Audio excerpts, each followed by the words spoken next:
Yo, you see the subscribe button right here? Smack that shit. Let's try to get this channel to 1,000 subscribers by the end of this video.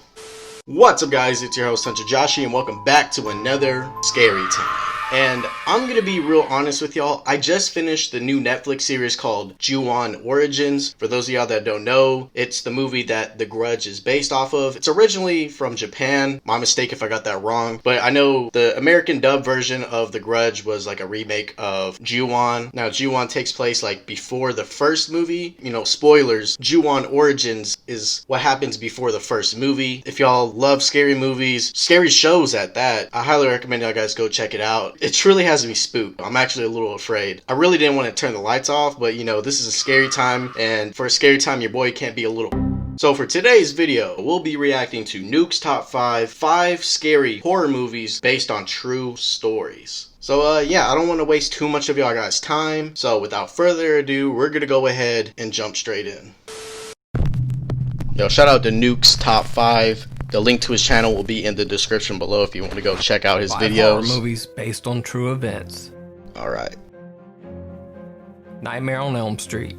Nightmare on Elm Street. In the Nightmare on Elm Street film series, horribly burned murderer Freddy Krueger invades the dreams of his unsuspecting victims and kills them in their sleep, which then causes them to die in real life. Such a OP killer. Someone's death being caused by a nightmare.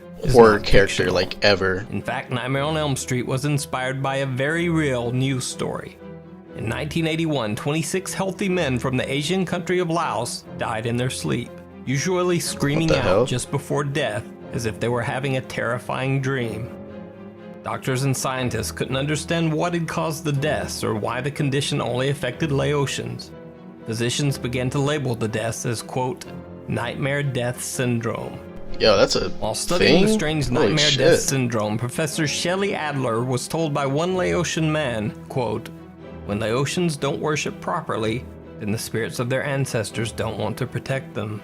Yo, that's creepy as hell. The spirit is able to come and get them. Child's Play. The Child's Play series of movies is about a serial killer who uses Haitian voodoo to possess a child's toy, a doll named Chucky. It soon becomes apparent that Chucky is not your ordinary doll as he begins. Pause. Okay, so I talked about this before. Chucky is literally like in my top 5 worst fears. I just hate dolls and I hate like, you know, toys like this. They're just so creepy. I've legit seen like bits and pieces of the movies, but just something about it, like I just can't watch it. But who knows, maybe one day I'll watch the movie like all the way through. Not even just the movie, maybe like the whole series. Begins to terrorize the family. God, it's just the eyes for me. Well, the story of Chucky the Possessed Doll was inspired by the story of Robert the Doll. Oh, that's Robert the Doll was given even to creepier. What the hell? As a boy.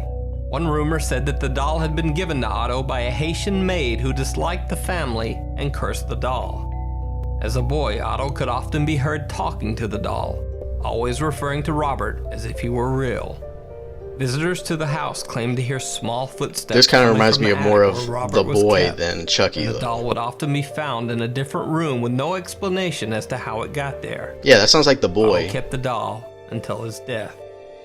Robert the Doll now resides in East Martello Museum in Key West, Florida. The museum receives hundreds of letters that's gotta be about creepy the doll to just have in a year, museum. but they don't come from fans. In fact, the letters are usually written apologies to Robert the Doll. Oh, his face, bro. I might use that for the thumbnail. At or making fun of Robert, they experienced horrible bad luck, including that just gives me the chills. Health. They believe that they have been cursed by the spirit of Robert the Doll. Yo, is he holding a dog? That shit looks creepy clip too. Taken in the museum, many believe that Robert can be seen blinking on camera. This was not noticed by the original poster of the video. It was actually later pointed out by observant YouTube commenters. Hell no, Hills bro. Have Eyes. The Hills Have Eyes. I've seen that movie like one time, and I didn't really pay attention to it, so I'm gonna have to rewatch that movie unlucky again. Enough to pass through their hillside home. While the actual origin of this story doesn't come from the hills of Nevada, it comes from the hills of faraway Scotland and the gruesome tale of Sawney Bean and his clan. Alexander Sawney Bean is said to have been the head of a clan of 50 people living in a cave in the Scottish hills during the 15th century. The clan lived a life isolated from the rest of society, inbreeding to the point that some members of the family had severe deformities. What are they called again? Cannibals? Sawney Bean and his clan are said to have murdered, mutilated, I don't care how hungry I am. over If 1,000 people who traveled near I can't home. imagine eating somebody. The clan was finally captured by a posse sent out by King James VI of Scotland. Allegedly, the entire clan were taken to Glasgow and Leith, where they were severely tortured and then executed for their crimes. Some believe the tales of Sawney Bean to simply be 15th century legend, but actual written accounts of the clan and their crimes do exist. Oh, I remember somebody told me about the Texas Chainsaw Massacre and Silence of the Lambs. I think it was my uncle or my dad all of these movies that told me like Texas Chainsaw Massacre was based off of like a true killer. All three of these movies were inspired by one gruesome true story. The life of deranged serial killer Ed Gein. Well, I figured he would get perfectly harmless and rather simple. Ed Gein, also known as the Butcher of Plainsfield, was arrested on November 16th, 1957. Yep, this is, I forgot who told me. I think it was my uncle that told me about this. Horror show. So I know like little bits and pieces of this. Was handmade from human bones and covered with human skin. Yo, that's sick. There were skulls that Gein had hollowed out and was using as soup bowls. There were body parts stored in bags and boxes. That is perhaps sick. The most bizarre of all, the authorities found female masks and costumes made of actual human skin.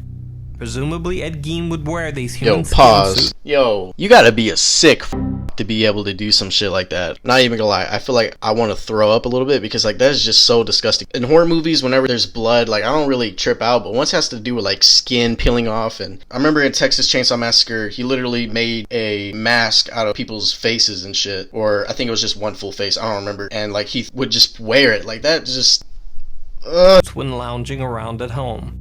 When questioned, Gein said that he had started building his quote woman suit after his mother's death because he wanted to become his mother. Ed Gein was deemed mentally unfit to stand trial and died in an insane asylum years later. But his grotesque legacy of real-life murders, grave robbings, and insanity went on to inspire the fictional characters of Norman Bates and Psycho, Leatherface and the Texas Chainsaw Massacre. He inspires so many and Buffalo Bill like and the Academy horror icons. Movie, That's The Silence of the insane. It rubs the lotion on its skin or else it gets the hose again. The Possession. The 2012 horror movie The Possession might not be as popular as some of the other titles on this list. And demons the and true shit. story behind the movie might be one of the creepiest tales of all. The Possession movie is about a young girl who gets an antique box that is haunted by an evil spirit. I don't think I've seen this movie. Turns out the ancient case is called a Dybbuk box and is used to trap demons, keeping them locked inside. Oh, that scared me. Well, the real story of the Dybbuk box came straight from the internet. Got me turning around and shit. More specifically from the online auction site eBay. An antique collector named Kevin Manis offered a wine cabinet for sale.